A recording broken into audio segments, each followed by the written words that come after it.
Welcome to First Strike here on VSiN. I'm your host, Dave Ross. For the next hour, we're going to break down a very intriguing fight card. Mateusz Gamrot going to take on Rafael Fiziev in the main event. Gamrot right now a small dog. Going to break that down with Zayd Hussein in studio here momentarily. With Finocchiaro, Jordan Sherwood, and Reed Kuhn. But before we look ahead, let's look back to a wild Noche UFC right here at T-Mobile Arena in Las Vegas.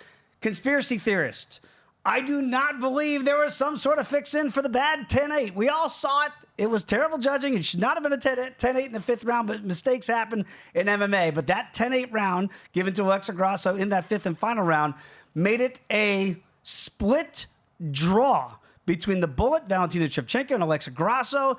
A very intriguing fight on so many different levels. The debate of scoring, which we've had here on First Strike for years, only gets amplified after what we saw in Las Vegas. I hope there is a third fight between these ladies to settle the score. I know Valentina feels like she was jobbed a little bit on this one. Alexa gets to retain her belt with that split draw decision. Wow. Without further ado, let's bring in the man you can see on props.com, Zayd Hussein, kind enough to come all the way from Chicago in studio. Zayd, great to have you in. I know it's been the topic of MMA for the last 48 hours, 72 hours beyond, about the scoring and the judging. But it does affect our handicaps, right, when we look at some of these fights. How do you look at it? Because I look at it, I saw the Nevada State Athletic Commission is going to say, hey, we're going to take the judges aside. We're going to train you guys and women a little bit better to make sure we have the right criteria for scoring. Because I don't think anybody in their right mind thought that was a 10-8 round, but mistakes happen with judging. Yeah, 100%. And we've seen it so many times in the UFC and even in other promotions as well. You know, judges having an off night. And this was, you know, he's usually a good judge here. And this is the first time where we've seen him, you know, a 10-8 round. You cannot really justify that in the fifth. But, you know, a lot of people could argue the fourth round could have went the other way. So overall, I think this is a spot where you have to just get it right eventually. And they're doing the right things, like you said, bringing on new people, having them being taught, and that's what you got to do. That's the only way you can do it, right? We can all sit here and cry over spilled milk. I had Valentina Shevchenko via decision, thought I was going to cash that ticket, and then you see the draw come out and you go, wait, how does that happen? This is how it happens. But I do think on the up and up, the only thing you really can do now is train better, so that's what it sounds like they're going to try to do, so we all get a better idea of what exactly the judges are looking at, because that's been a point of contention here for quite some time. Let's get to this card this week, in certainly that main event, and I mentioned it off the top here with Gamrot against Fiziev. And you and I were talking even before we began the show today, Zayd, and it's like, you look at the quality opponents that Gamrot's had against the favorite here in Rafael Fiziev. Does that lead you towards possibly having a live dog scenario? Yeah, 100%. I think you have to ride with Gamrot.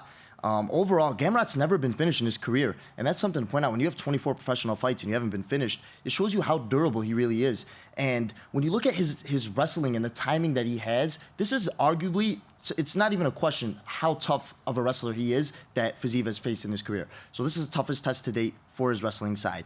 Now, when you look at what Gamrot has done to other fighters, against Jalen Turner, taking the fight on short notice, taking him down, taking him into deep waters, and then you look at Fiziev struggling with guys like RDA, struggling, I mean, look at his best wins. Bobby Green, RDA, and Brad Riddell, which haven't really aged well in the UFC. I think you have to take Gamrot as a live dog at plus 130 just because of his wrestling success that he could have in this fight. The wrestling success, because that's the thing I look at Gamrot, and look, this is MMA, right? He is a true mixed martial artist. So you're assuming we might see a Tarzukian-type fight, where it's just these crazy exchanges. Can Fiziev handle that on the ground, or is it Fiziev, the only way to victory for him is, I got to stuff those takedowns, keep the fight standing where I can utilize my striking ability? I think he has to keep it standing. And you mentioned Tarzukian. Arman Tarzukian is literally the best wrestler right now outside of Islam Makhachev inside the UFC. And you look at what Gamrot and him did, that was one of the most spectacular fights, wrestling-wise, that you could have inside the UFC. So I think when you have Gamrot here, you know his path to victory is the wrestling, and the timing on those takedowns are going to be the biggest factor in this fight. And I think he's going to be able to do it. When you look at the totals here, and again, it is just a little bit to the over at 4.5 rounds here at minus $1.30, but not out of whack here like we saw last week with the Grasso-Shevchenko fight. That means that there might be some finishing potential here.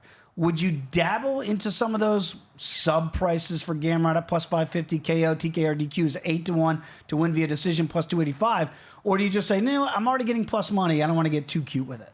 You know, I think you have to just take the plus money and not get too cute. However, if you're going to play a Gamrot sub, I like it late because I think he's going to push a real tough pace on Fiziev, and you can see him gassing late. So overall, if you're going to play a submission, I like a late submission prop, rounds 4 and 5. But I think Gamrot's so durable here that you have to play the over. Okay, so again, probably look to that over here. It is slightly juiced to minus $1.30 for over 4.5 rounds. And again, when Gamrot was, Fiziev rather, was taken down, no disrespect to Justin Gaethje, because we know the highlight can wrestle. Mm-hmm. And that's when he said afterward, hey, for all you bikers out there, I finally utilized my wrestling. You got to think Gamrot's licking his chops if you can see Justin Gaethje utilize that strategy. 100%. And that's why we're back in the side. All right, 130. Going to go with the dog here for Zayd in that main event. When we look at the co-main event here, and Bryce Mitchell, if you follow him on social media, he's going through some things. And he's playing it out there for the public to see, right? Girlfriend issues and all this crazy stuff. He kind of has that wild man mentality. We know what he wants to do. He wants to wrestle. Speaking of, against 50K Dan Ige here, we know Ige would prefer this to stay standing. This price is really ballooned as we get closer and closer to Saturday. What do you make of Bryce? His headspace coming in here is over a $2 betting favorite. Yeah, I mean, when you look at Bryce on this spot, he opened minus 125. He got steamed up to minus 205, minus 210 in certain spots. Bryce Mitchell's advantage here is going to be the wrestling, and it's what it's always been in his career. He lost to Ilia Topuria, who's arguably one of the best. People are saying he could possibly beat Volkanovski, which is something huge. You know, that's going to be a big fight. But Bryce Mitchell's wrestling is going to be the difference maker here. And I think he's going to just shoot continuous takedowns. And once he gets one takedown, he's so good on top with his skill, grappling-wise, he will hold Ige down. And I think it's going to be a real tough fight for Ige, and it's reflective in the price at minus 200 right now. And again, you see that total here for 2.5. Zayd, to your point, look at the over. Heavily juiced. Minus 225 for this fight to go over without picking a winner just to hit the cards. It's minus $1.90. Does that lead you then, if you don't want to lay the $2 now, since you got the better of the number for people out there now late to the party and looking, man, do I want to lay 205 on Bryce Mitchell? Is there another way? Would you look via decision at minus $1.15 as a better opportunity, or do you think there could be finishing potential? There could be finishing potential, but I think it's slight finishing potential. So I think overall, if you want a cheaper price tag, Bryce Mitchell by decision is a perfect spot. You know, Ige is a durable fighter, but I just think he's going to be outclassed in the grappling field here. So I could see Mitchell, you know, laying on him and just controlling him for 3 straight rounds, like he's did to Edson Barbosa and other fighters in the past. Unless he goes for a twister. Yes, who knows? Do we have the camo shorts? Can we get the camo shorts back? I know, right? I mean, we don't see that very often in the UFC, but it's certainly something Bryce Mitchell, we know he might try to do. He's done it before. Let's go down this card a little bit here, Zayd, and see if you have any value that you see on a Tuesday. Charles Jourdain is back in there against Ricardo Ramos right now. Ramos, a small dog in this one. Pretty even right now, seeing minus $1.35 for Jourdain. What do you make of this matchup here at 145? Yeah, I like the Ricardo Ramos side, to be honest, as a dog. I think Charles Jourdain's a fighter we saw against Kuhn Gracie, who looked really, really good. But then again, it's Kuhn Gracie who doesn't have that Don't remind me of that fight, Zayd. It's like he came out of like the 1980s and just came in and fought in the UFC. I mean, you know, he's great on the ground, obviously a technician on the ground, but the striking skills weren't there. And Jourdain shined, obviously. So I think this is kind of a recency bias for Jourdain, priced at minus 135. I think Ricardo Ramos has the better striking on the feet, and overall, you know, I think he's a better kickboxer. I like him at this price at plus 114, and I'll take a shot on the underdog. Okay, yeah, because I was on the Kuhn Gracie side. That's one of the more frustrating fights of all time. Like, please, you've got to be kidding me. We can't just drop to the ground and try to get the guy to come down there. I think Jourdain's going to get a standing matchup here, but you do think Ricardo is live here at plus $1.14. The AJ Fletcher-Bryan battle fight intrigues me. I'm looking at the dog at plus $1.45 right now at Fletcher, but you have cardio concerns for that dog, correct? Yes, you know, I think Fletcher, he's not a guy that's been battle tested. You know, when you look at Bryan Battle, he's a guy that's going to be game and he's going to be in your face all 3 rounds. I think Fletcher could gas here with those muscles, throwing hard punches. The wrestling success he might be able to have late, but I don't see it. I think Battle's going to be able to defend takedowns, and it's effective in the place at Battle at minus 175. I think Battle could get him out of there, honestly. And that, look at the reach advantage. We're talking about a 10-inch reach advantage for the 6'1" against the 5'10". So the only way that I think Fletcher probably would be live is if the wrestling and the cardio holds up. That's a lot of ifs. That's why you're backing the favorite here. Yes, yeah, I would take the favorite at minus 175, and you have to roll with battle here. Marina Rodriguez against Michelle Waterson Gomez. For those of us of a certain age, we've seen Michelle Waterson kind of grow up in that octagon. It feels like for a long time now, but she is 37. Rodriguez isn't necessarily a spring chicken. She's at 36, but it feels like in octagon time, we've got a much older fighter than the actual age would reflect. How do you surmise this one now with Marina ballooning over to a $3 betting favorite? Yeah, and don't let the price tag on Marina scare you from betting her, because I think she should be closer to a $4 favorite. Woo. And Marina right now you could get at minus 300, minus 310 in certain spots. Waterson has lost 5 of her last 6 fights, okay? She's coming off, or she already lost against Rodriguez in the past in a main event. I think she's not going to have the wrestling to be able to get Rodriguez down that other fighters have been able to do against Rodriguez. And Rodriguez is going to have the advantage on the feet. She's going to be able to strike. She's going to be able to pick her apart. And she almost put her away multiple times in her previous fight. So I think you could argue that she's closer to a $4 price tag. So I laid the 3-1 here. I laid the chalk, and I'm on the Rodriguez side. Almost 2-1 to go via decision. It's minus $1.80 for Rodriguez here with that over juice so heavily at minus 350. Would you take a shot there, or do you think she might be able to get Michelle out of there? I think she could possibly get Michelle out of there, and I like the by finish at 3-1. All right, only have about 30 seconds to go. Zayd, have you enjoyed your time in Vegas so far? It's been a great time. We're 9-1 in the Circuit contest. Look at that! We're ready to roll. Let's go. Guys, Zayd, great to have you in studio. Thanks for coming in, my brother. friend. I appreciate it. There he is, everybody. Zayd Hussein. When we come back, going to go out to Arizona, catch up with the one and only Lou Finocchiaro. That's next here. First Strike on VSiN, the Sports Betting Network.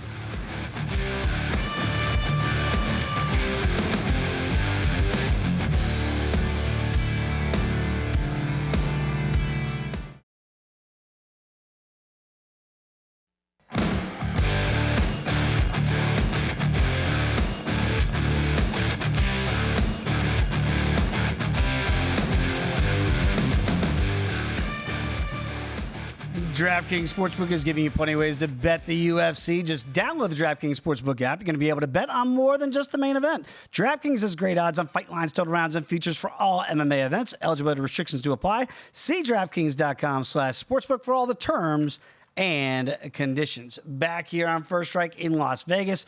Always a pleasure to catch up with Blue. That's how you follow him on X, as I do, the one and only Lou Finocchiaro.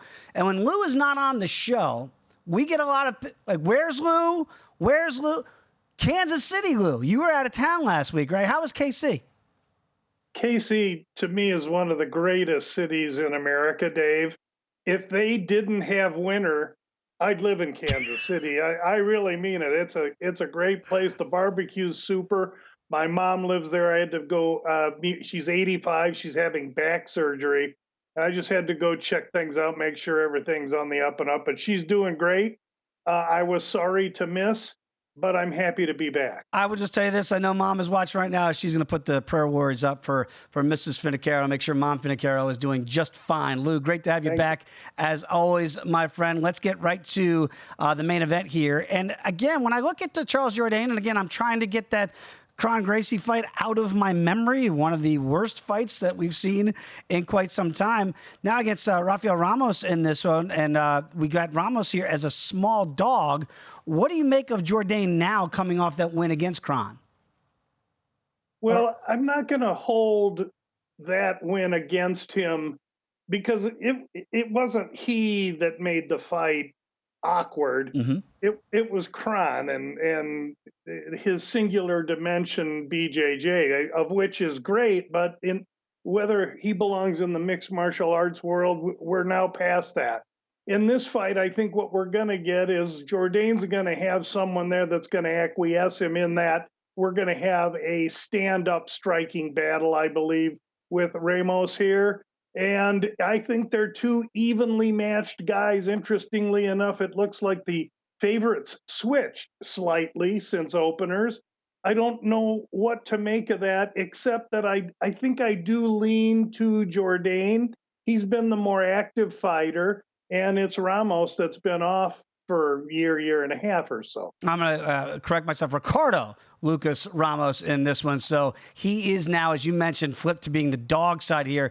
Jourdain, the favorite here at minus $1.35. And I think, Lou, I'm picking up what you're putting down, maybe leaning towards that Jourdain side. When you look at Brian Battle against AJ Fletcher, and again, just the 10-inch reach advantage that Battle has, maybe that's leading us to him being a $1.75 favorite. We have to assume that Fletcher wants to get inside and try to get this fight down to the ground. How do you see this one play out? And if the cardio can last, is Fletcher live to you? I think I have to regard Fletcher as live because of his compact body, his wrestling nature, and his power. And then when you wrap all those together, the kid, even though his record is, off balance, 1-3 or so in the UFC, he has put out great effort in each fight. Now, in the long, lanky battle, we got a guy that can crack, as evidenced by him knocking out Rodriguez some fights back. Mm-hmm. So I want to like Battle here. I don't know if I like the price too much, but I do think Battle's the right side, and I think that he can keep AJ at the end of his strikes and just blister him with volume. Because we're looking at this total in this potential 3-round matchup set at a round and a half, which you don't see many of those, that leads us to the indication that we're seeing some finishing potential here. But look at the over at 1.5. Juiced heavily at over $2 at minus 220. If that 1.5 prop leads us to the pathway of possible finishes, would you look at AJ Fletcher possibly by sub at 8-1 if the fight gets down to the ground? KO, TKO, or DQ if it goes ground and pound plus 350 for the dog. And consequently, for the bigger favorite, you could get Battle KO, TKO, or DQ plus 475 or submission again if it's a ground at plus 265. Would you look at the prop side here where you get those juicy plus numbers? Yeah, you want to, but boy, that can get me seeing stars. To me, why are they making it so difficult to go over 1.5? Because I believe this fight's going over 1.5. You're not getting AJ out of there quickly, nor do I think AJ can catch up with Battle in a round and a half. I'd have to bite the bullet and either take the over, Dave, or find props that this goes over 2.5 or starts the third. Yeah, maybe find those alternate round props or certainly in-game wagering there as this fight goes on. And I know, Lou, you're very good at finding those maybe rounds, those props to start round 3. Maybe look to those and see if you can get some better numbers there. When I look at 50K Dan Ige, I mean, Dan Ige loves a firefight. Bryce Mitchell, he's an interesting guy to say the least, okay? Will he entertain Dan Ige in a stand-up battle, or is this straight Bryce doing what Bryce does, which is I'm going to get this fight to the ground come hell or high water? Is there any chance that we see this thing standing where you can make Ige logically a live dog at plus $1.70? I'm not so sure that I'm going to count Ige's wrestling out in such a manner that he's going to be overwhelmed should this go on the mat. I think Bryce Mitchell surely wants it on the mat, and that's where he wants to compete. And I think Ige has the experience. He's been in with the kind of fighter. He knows what's coming, and I think he has the wrestling chops to be able to thwart initial takedowns, keep this thing standing, and do to Bryce Mitchell a little what Tuporia did. Surely Ige's got that plan. I believe he can follow that plan of attack. And it's Mitchell that has everything to prove to me after that clunker against Tuporia, his last fight. Yeah, he did not look competitive against Alien, and we get it. Maybe he's really arrived. Tuporia at 145, we'll find out. But again, when you look at the total here, 2.5 rounds, leading us towards that over at minus 225. Again, if you just want to play the over, that the fight hits the cards, rather, minus $1.90. Do you see if the fight goes down to the ground? I mean, Ige is a long shot at a sub at 16-1, but maybe, like a club and sub there, or just a club, KO, TKO, or DQ on the ground at 4-1. Is there finishing potential here if you like the dog side? That's the only way I see it. If there's a finish, I could see Ige as doing it to Mitchell on the stand-up. I don't see Mitchell subbing Dan Ige. I just can't. I can't fathom it. I can't fathom this fight rolling around on the ground that much. Now, I may have a complete misinterpretation of Ige's takedown defense and what's going to happen in this fight, but I regard Ige as live here, and I think he's getting a little overlooked. When I see Marina Rodriguez back in there, Michelle Watterson Gomez, again, Michelle's been around the block, but, Rodriguez, again, she's not like, this isn't an age differential of 36 to 29. Rodriguez is 36, Michelle's 37. So we get why Rodriguez, with the form that she showed versus what Michelle has shown in recent years, why she's over a $3 betting favorite. Is that too big for you, or do you think it's priced accordingly?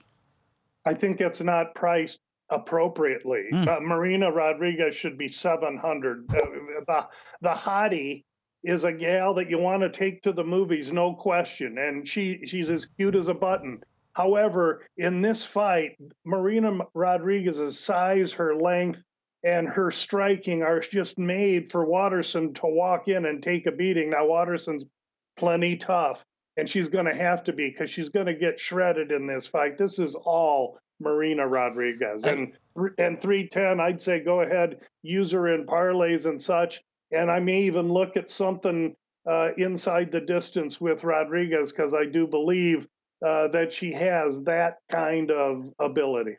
Yeah, for the fight not to go the distance, by the way, you can get that no price right now at plus 250. So that's very intriguing. I'm with you. I don't see Watterson being able to get her out of there, but maybe the Rodriguez side, she might be able to get that done before we get to that third round being completed. Very quickly, Lou, I just want to get your thoughts on the main event and what you might see from Gamrot and Fiziev. What type of stylistic fight do you think we're going to see? I'm glad you saved this for the end, Dave, because no one knows. The key here is, listen, Gamrot on short notice did well against the striker in Turner. And so he's shown aptitude against wrestlers, Sarukian, and strikers, Turner. Now, you go to the other side in Fiziev, and you have Fiziev, who's been set up with nothing but strikers his whole career, and they gave him Gaethje. Gaethje ain't going to wrestle. I have tremendous question marks as to whether Fiziev is up for this task. I know most people are siding with him, but I'm surely going to have to be convinced that Gamrot is not the right side. I believe he is. Wow. Fascinating breakdown there on the main event. Very quickly, got about 30 seconds. Tell the people what they get when they listen to the Bout Business podcast. They're going to receive a plop of profit right on their lap. We're up better than 22 units this year, but we have to keep it going. We'll look to do so this week. Thanks so much for having me on, Dave, and good luck to everyone enjoying the fight. Great to have you back. Thinking of your mom, Will. Always great to have you back here on First Strike. When we come back, we're going to the Second City to catch up with Jordan Sherwood next, right here on First Strike.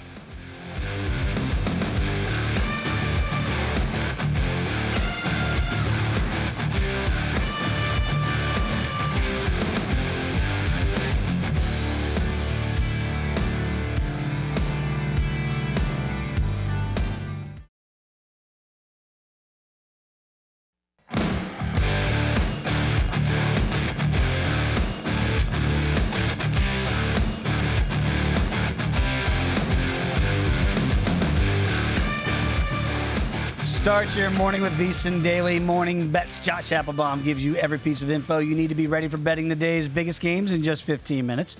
He discusses the line movement, injuries, and what you need to be looking at before you make those wagers. So make the VSiN Daily Morning Bets podcast part of your morning routine. Download and subscribe wherever you get your podcast. Back here in Las Vegas, I am Dave Ross. We go out to the Second City, the great city of Chicago, where Jordan Sherwood joins us once again. You can follow him on X at Wood on ESPN 1000. I mentioned with the Daily Morning Bets podcast, it made it part of your morning routine. Bashing the Bears, is that part of the Monday morning routine now in the great city of Chicago? Yeah, there's a lot of question marks about the quarterback. There's question marks about the head coach, about the offensive line. And there's a lot of worry that this team that won, 3 games last year is worse than that team that we saw a season ago. So it's not good here in the Second City. That's why we're talking about UFC, so you don't have to talk about the Bears all day, Jordan. Thank you. Let's get to what I think is the quasi-fight of the night, right? Because we here at First Strike always discuss Jake Collier, and he's going to fight Muhammad Usman. And we do it a little bit tongue-in-cheek when you look at some of the heavyweights that maybe you go, the skill. It's not like you're watching Johnny Jones or Cyril Gane or Sergey Pavlovich or Tom Aspinall. Collier, as a dog at plus $1.36 against the other Usman, not named Kamaru, Muhammad is now laying $1.62. Is there value, I can't believe I'm saying this, on Jake Collier? I'd like there to believe there is. And I know we joke that we love Jake Collier's diet, ballooning from a welterweight to a heavyweight. We all want to be a part of that. But like the activity that he brings, especially for a round and a half, is very frustrating for those lower level heavyweights. And I think that combination with, his takedown defense and really what we've seen out of Muhammad Usman of late, look, it was impressive that he was able to, last like he did with Tafa and get those takedowns. And does he have enough cardio to outlast a round and a half before Jake Collier gets tired? Because he's not in shape. Let's be honest. He's not moving up in weight like he has. Is that enough? This time around, I'm going to buy into some Jake Collier. Just feeling like the activity, keep this fight standing, avoid the clinch. There's enough of me that wants to play Jake Collier here on a Tuesday at plus 140, plus 130, where you could find it. So Muhammad Usman has not impressed me enough where I think he's going to dominate the fight. So Jake Collier can certainly steal this. KO, TKO, DQ is 4-1 for the dog in Collier. Decision is plus 325. You don't think of heavies to go the distance very often. But to your point about Collier coming up from a lighter weight class, ballooning all the way up to the limit here at 265. Is this hitting the cards, or do you think he can get Usman out of there? No, I think this is a fight that likely hits the cards with either guy's hand getting raised. He just gassed did Collier against Chris Barnett, 2 fights ago. But outside of that, a guy that really has been going to decisions. Unanimous decision over Volante, split decision loss against Felipe. He finished Chase Sherman, but the Arlovsky decision, Boudet decision. So I believe that in Collier, and obviously the wrestling that Usman wants to use also lends to takedowns in that fight going to distance. So I think the over certainly in play if you don't want to play either side. But I think again, value on Collier as a live dog. You just made Britton Hess's day behind the glass by mentioning John Volante. So we'll see how this one plays out with Jake Collier as a dog. Okay, let's get to maybe some more fights that are aesthetically pleasing to the eye on this card. And Dan 50K Ige back in there against Bryce Mitchell. We know that Bryce, we talk about fighters all the time, their headspace and where they are. Rose Namajunas comes to mind here.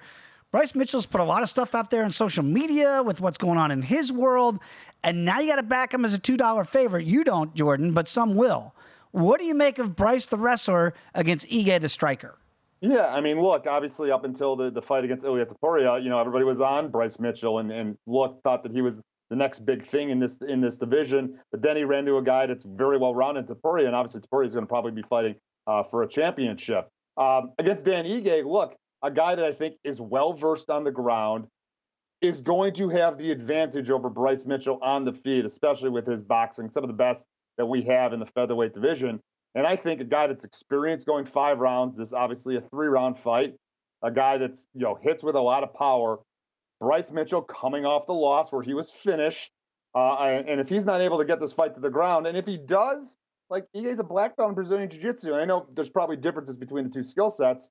Mitchell probably a little bit of advantage, but decisive advantage for me, Dave, with Ige on the feet. So I like Ige at plus money. I'm surprised that the line is that swayed towards Bryce Mitchell. Thug Nasty against 50K Ige. 2 really good nicknames, 2 really good fighters in there. But I'm with you. I understand why there feels like there might be some value side with that number ballooning towards Bryce Mitchell. Now, Ige at plus $1.70 certainly looks a lot better than when it was about to plus $1.25, plus $1.30 when it opened. So I'm picking up what you're putting down there. I do want to get to Tim Means. And you think of Tim Means and veteran, been around, kind of dirty, nasty in there against Andre Fialho. Fialho right now is a solid favorite, about a minus $1.80. Both these guys feel like maybe I would assume Means would want this fight to go a little bit longer. Maybe Andre wants to get out of there a little bit quicker. How do you see this fight breaking down here at welterweight? Look, how are we backing a guy in Fialho who's been knocked out 3 times in a row as a big dog, going up in a fight against Tim Means, who, he's getting up there in age, but like a guy that's going to stand and trade, still hits hard, and is a tough guy to get out of there. Like I'm shocked again by this line as much as I'm shocked with the Dan Ige line. I think that this is a fight that Tim means it's a step down in competition. His 3 losses in a row, Howland, Griffin, Morano, well-rounded, very good guys in the welterweight division. I think Tim means knowing that this is a fight that's going to be standing. He's very elusive with his defense. He fades off of strikes extremely well. And if it gets dirty up in the pocket, like I don't trust the chin anymore, Fiallo. So I think Tim Means touches it up once, he can get him out of there quite quickly. And it could be 4 losses in a row now via finish for Fiallo. Wow. So maybe Tim Means inside the distance, what you could be looking at there to get an even better price point. Already pretty good one right there at plus $1.45. We've got kind of that classic wrestler striker matchup like we might see also in the main event with Brian Battle against AJ Fletcher.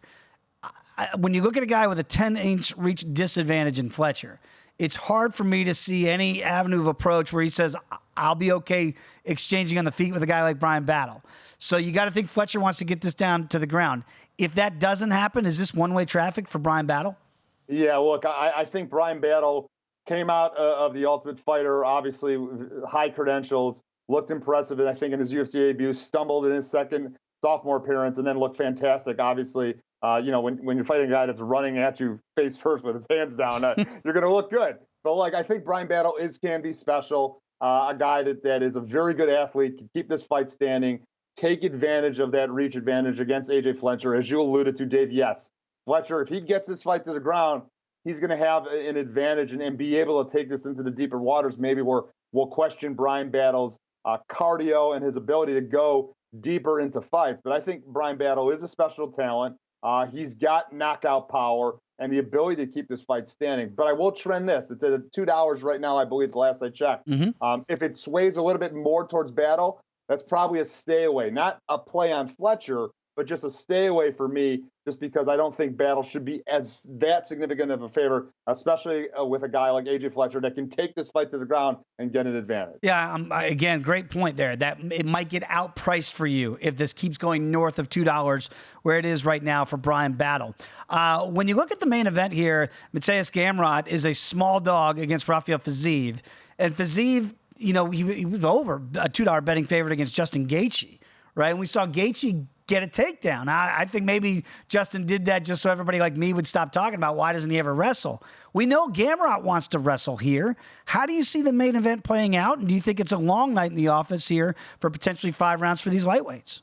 Yeah, I think so. I think both of these guys obviously at the top upper echelon of the lightweight division. We know what Fiziev can do from a striking standpoint. Very elusive. I think he's the type of gut fighter that's going to learn a lot from a loss. A lot of people had him favored, maybe potentially winning the fight against Justin Gaethje. Obviously, that was for naught. The same argument can be made about Gamrot. Look, I had Jalen Turner winning the fight. I thought he was going to smoke Gamrot. He did not. Gamrot lasted him, took him down, was able to take advantage of that. But I think Fiziev just too well-schooled, a guy that's really coming into his own, no longer a striker, a well-versed, well-schooled, well-rounded mixed martial artist. The advantages on the feet plus the ability to keep the fight standing is why I lean towards Fiziev in this fight. But I think it goes to the later rounds. I'm not sure we're going to see a finish, probably a 5-round barn burner between both these guys with Fiziev getting his hand raised at the end. Should be a very, very interesting main event. 30 seconds to go. The Unnamed MMA podcast in Chicago. We do not talk Bears. What are people going to hear? Yeah, thankfully we don't talk Bears, but thankfully we talk MMA, we talk UFC, we break down every fight, we talk about the fights we just alluded to, plus some plays that I'm going to recommend. It'll be recorded Friday, out via podcast on the ESPN Chicago app. There he is, everybody. Jordan Sherwood still got a smile on his face despite what's going on in the Windy City. Jordan, try to enjoy some football this weekend. Of course, the UFC fights. We'll see you next week. When we come back, we're going to Washington, D.C. Reed Kuhn next here on First Strike.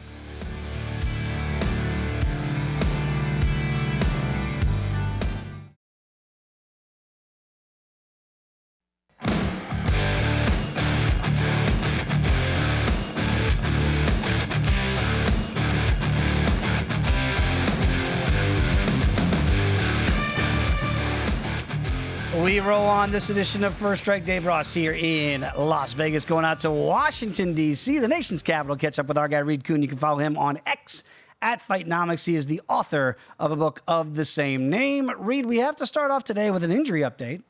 How's the elbow? Again, because our producer extraordinaire, Britton Hess, we went to see you in D.C. All of a sudden, you come back with a bad wing.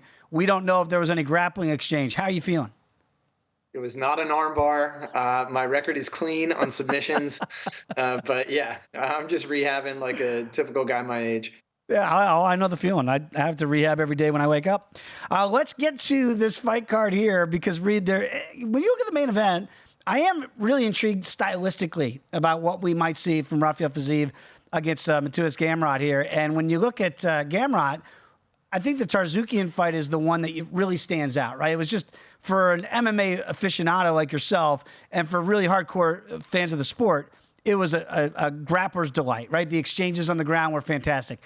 We're probably not going to get that fight, at least if Rafael Fiziev has anything to say about it. What are the numbers dictating to you when you look at the main event? Yeah, if I remember back to that fight, I did bet Gamrot as an underdog there, and it came through. Granted, it was close. You're right. It was a grappler's delay. That's not what we're going to see here. What we see here is clearly a striker versus grappler. And Fiziev, one of the most insane metrics is that when you think about power punches versus jabs, there's normally an even distribution. People, the old 1-2, not with this guy. This guy is swinging for the fence 93% of the time. So he clearly wants to knock people out. Now, he could also be gassing himself out. And by the way, he does have poor defense, which is what we saw in the Gaethje fight. So when he goes toe-to-toe, he's all in. And with Gamrot, that could be a problem. That power is a threat, and Gamrot has been knocked down a few times. But I don't see Gamrot staying there for very long. He loves to take it to the ground, and Fiziev is not someone who wants to be there. However, high takedown defense for Fiziev. So there's a lot of give and take on this. I expect the lines to stay tight. I might be waiting on the price to see how high it goes on Gamrot, but leaning the wrestler, but this is not a high value play because of the factors involved. Yeah, because normally your models, I know it normally leads you towards that wrestling side, but maybe not as glaring this time around. It is fascinating because you mentioned with Fiziev the all-in mentality, and we saw him in that 3-round war with Justin Gaethje, and Justin actually got a takedown in that 3rd round, which you don't see very often. Does this have is there finishing potential that the models are showing, or do you think, again, we really don't see Fiziev in this spot in the 5-round main events very often, and we know Gamrot certainly has the cardio to go 5. Is there any leans either way with finishing potential, or is it juiced accordingly here minus $1.30 for over 4.5 rounds? Well, first we look at the striker. So Fiziev is the striker. He has good accuracy. He has decent power. He's swinging for the fences. And on the other side, Gamrot has okay defense, but a bad chin. He's been dropped 4 times, which I think is more than anybody on this card, maybe outside of veteran like Tim Means. So that's a liability. So is there finishing potential for Fiziev? Yes, for striking. Is there finishing potential for Gamrot? Yes, on the ground. I think if you think it's going 3 rounds, I'm leaning towards Gamrot in a decision because that means he withstood that early storm. Maybe he wears Fiziev down, gets him tired, and then he uses his wrestling to wins maybe round 2 and 3, or even later, 4 and 5.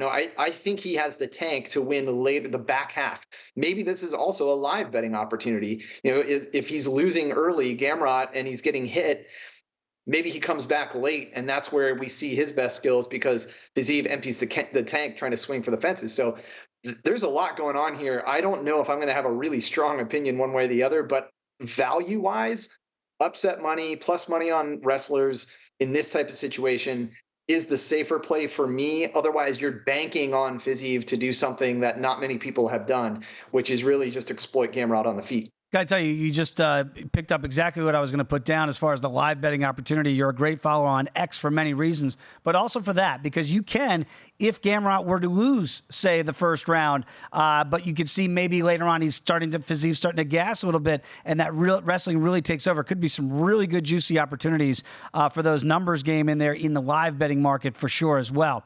Let's get to another fight here with Charles Jourdain, and again, I keep saying this because I just can't get the stink of the Kron Gracie fight out of my head when I look at Charles Jourdain. But again, as Lou Finocchiaro pointed out, it's not Jourdain's fault for that stylistically nightmare we saw last time out. What about Ricardo now? Looks like Ricardo might say, okay, Charles, you want to stand and bang? I'm the guy for you. What are the numbers showing you? Yeah, this one's fairly even. Again, like similarly aged guys, they both have had success with their hands. They have similar knockdown rates, similar pace. I would say Charles Jourdain is the more slick striker. He's more technical. He makes it look kind of easy sometimes with his hands. So I would give a slight edge there to Jourdain on the feet. But he also doesn't want it to go to the ground. As we see with great strikers, they want to keep it where they are best.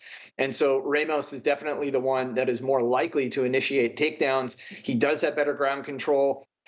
So looking at the takedown defense of Jourdain, only 49%. That's actually below average. So that could be the liability here. But this is one where I'm probably not backing a striker. This is going to be the theme on the entire card. Spoiler alert. But yeah, if I have to lean one way, it's Ramos. But otherwise, this is a very close matchup. Well, let's stick with that same mentality of striker versus wrestler, and that comes in the co-main event with Thug Nasty against 50K Ige. So you just laid it out there, right? And again, we've seen this number really get steamed to the Mitchell side here as we get closer and closer over to a $2 betting favorite now. My only concern, Rita, is nothing that your numbers could show. It's just where is Bryce's head with all the things he's throwing out there on X in his personal life. But that notwithstanding, are the metrics leading you right to Thug Nasty? Yes, obviously. So when I look at those grappling metrics, this is one of the most extreme matchups on this card. You have Bryce Mitchell. He has more submission attempts than anybody on this card. He attempts frequent takedowns. He is in dominant control. He has high transition frequency. So he's able to change position, look for different angles. And you've got Dan Ige, 58% takedown defense, not good, average at best. And he's usually outranged. Now, at least they're similarly sized. I've been a backer of Ige before and seen him just not be able to close the distance in a striking war. But he obviously wants to punch this out. So Mitchell, if he's smart, he's going to take this to the ground. Don't know where his head's at, as you point out. The guy's kind of a wild man, but he tends to show up when he's in the cage. And he is great at just blanketing people on the ground. And so I expect to see that here for at least 3 rounds if he doesn't get a submission first. Wow. So maybe we've seen him with those twisters in the past. So there might be some finishing potential here for Bryce Mitchell on the ground as well. One fight I haven't talked about that you might have a lean on here is Jacob Kuhn against Cody Brundage. And Kuhn is a rather large favorite we're seeing here, almost a $5 betting favorite. But sometimes we've talked about this a lot with you in the past, Reed. Sometimes the numbers lead you to believe that maybe it's not even as big. He should be a bigger favorite. Are those numbers leading you there with Kuhn? They are. They're confirming that he should be a big favorite here. And again, we have the same mismatch here. We've got a guy who's a striker against someone who's been very dominant on the ground in terms of controlling people. I would throw out here, which makes me nervous and probably not going to lay this juice on Kuhn, is that Brundage has an 8% knockdown rate, which is really, really high. It's way above what you would normally even see for heavyweights. So as a middleweight, this guy can throw bombs. And Kuhn has poor head strike defense, which means he eats a lot of punches. So when I'm looking for someone with a puncher's chance, it's usually this type of situation. Someone with bad defense who's vulnerable, who doesn't want to stand, and another guy who has tons of power. Now, that doesn't matter if Brundage is on his back for 3 rounds. But anybody who's thinking of taking a flyer on a dog, I think you just go all in and go for the knockout prop and get a big return. But what I'm expecting to see is Kuhn just wrestle his way to victory. All right, so there it is, the wrestler-striker matchup there. Also a big favorite that we see here is Marina Rodriguez against Michelle Waterson-Gomez here. We know that Rodriguez has got that advantage there, certainly a 3-inch reach advantage there and a 3-inch height advantage. Michelle, you got to think she's got to get inside. Is there a live dog scenario for the 37-year-old Michelle Waterson? Crazily, I think there is. Wow. And I might be looking for a submission prop. If you look at Michelle Waterson, she may be the karate hottie, but she has more submission victories than TKO victories. She is actually kind of slick on the ground. And Marina is going to piece her up on the feet. That's what happened last time. But Marina is definitely vulnerable to wrestlers. And all we need to see is Michelle alter her game plan to be wrestling first. And she is smart enough to do that, I think. She's done it in the past. And as a long shot underdog, for a submission prop, you're probably going to get like 10-1 on that, first of all. But even just at a money line, she could wrestle her way here. So I told you the theme of the week here is definitely leaning on the wrestlers. And this is another fight that I did not expect to see that dynamic, but it's there. Rodriguez is vulnerable, and the age differential is not what I expected it to be. It's only 1 year age difference. Both women are getting a little bit on in their careers. So this is an interesting second shot for Waterson. 12-1 via sub for the Karate Hottie. Reed, appreciate you as always, my friend. Enjoy the fights on Saturday, and we'll see you next week right back here. First Strike on VSiN, the Sports Betting Network.